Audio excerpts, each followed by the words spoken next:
రాజన్న సిరిసిల్ల జిల్లాలో సెస్ ఉద్యోగ విద్యుత్ కార్మికులు 72 గంటల విధులు బహిష్కరణ చేశారు. Telangana United electricity employees union CITU అనుబంధ ఆధ్వర్యంలో నిరసన చేపట్టారు.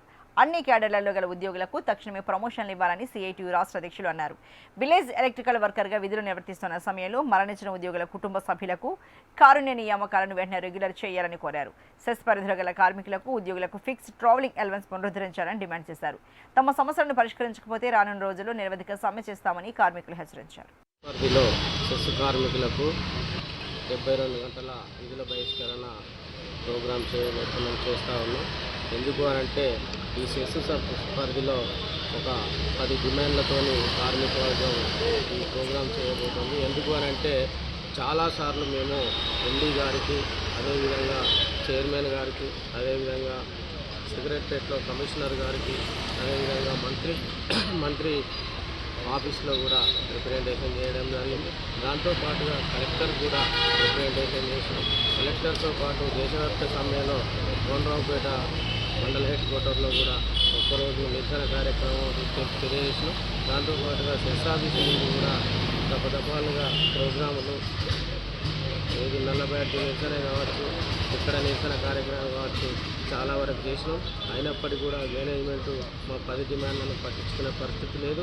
ఇప్పుడు మా ముఖ్యమైన డిమాండ్లు ఏంటంటే ఈ సెస్ పరిధిలో విధి నిర్వహణలో కరెంటు షాక్ కొట్టి చనిపోయిన వారికి పర్మనెంట్గా ఉద్యోగాలు ఇవ్వాలని డిమాండ్ చేస్తూ ఉన్నాం.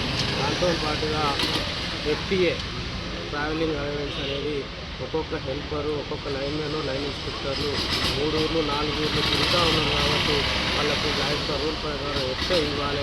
ఎన్ని రోజులు ఇచ్చేది గత 8 నెలల నుంచి ఎఫ్టీఏ కూడా తీసేయడం జరిగింది. కాబట్టి ఆ ఎఫ్టీఏను పునరుద్ధరించాలని డిమాండ్ చేస్తూ ఉన్నాం. దాంతోపాటుగా అసిస్టెంట్ హెల్పర్లకు ప్రమోషన్ ఇవ్వాలని కూడా తెలియజేస్తూ ఉన్నాం. 72 గంటల విధులు బహిష్కరణ జరుగుతూ ఉంది. కార్మికులందరూ ఇక్కడ ఈ టెంట్లోనే ఉన్నారు. ప్రధానంగా ఇక్కడ ఉన్నటువంటి కార్మికులకి ప్రమోషన్స్ ఇవ్వాలి. ఆ ప్రమోషన్స్ ఇవ్వకుండా యాజమాన్యం మొండి వైఖరిగా ఉంది. 2025 సెప్టెంబర్లో ఇంక్రిమెంట్ ఇవ్వాలి, అది ఆపేసింది. గతంలో ఇస్తున్నటువంటి ఎఫ్టీఏ ఫిక్స్డ్ ట్రావెలింగ్ అలవెన్స్ అది కూడా గత 10 నెలల నుంచి ఆపేసింది. ఈ పక్కన ఉన్న 2 మహిళలు, ఇంకో మహిళ రాలేదు, అనారోగ్యంతో ఇంట్లో ఉంది. వీళ్ళ భర్తలో ఇక్కడ ఉన్నటువంటి సిరిసిల్ల జిల్లాలో ఉన్నటువంటి వినియోగదారులకు సేవలు చేసే సందర్భంలో విధి నిర్వహణలో చనిపోయారు.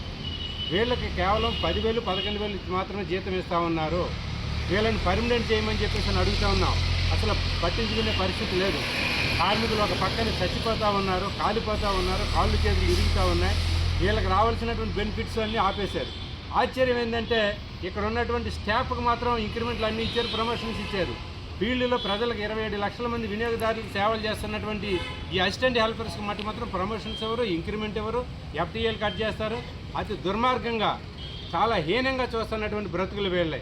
అంటే ప్రజలకు సేవలు చేసే వాళ్ళకేమో సున్నం పెడతా ఉన్నారు, ఏసీ రూముల్లో కూర్చున్న వాళ్ళకేమో ప్రమోషన్స్ ఇస్తూ ఉన్నారు. అంటే దీంట్లో చైర్మన్, మేనేజింగ్ డైరెక్టర్ యొక్క మొండి వైఖరి చాలా క్లియర్గా కనిపిస్తుంది. దానికోసం అని చెప్పే మేము ఈ రోజు నుంచి 14వ తారీఖు ఉదయం 6 గంటల వరకు విధులు బహిష్కరణ చేశాము. తక్షణమే యూనియన్తో చర్చలు జరిపి మా సమస్య పరిష్కారం చేయాలి.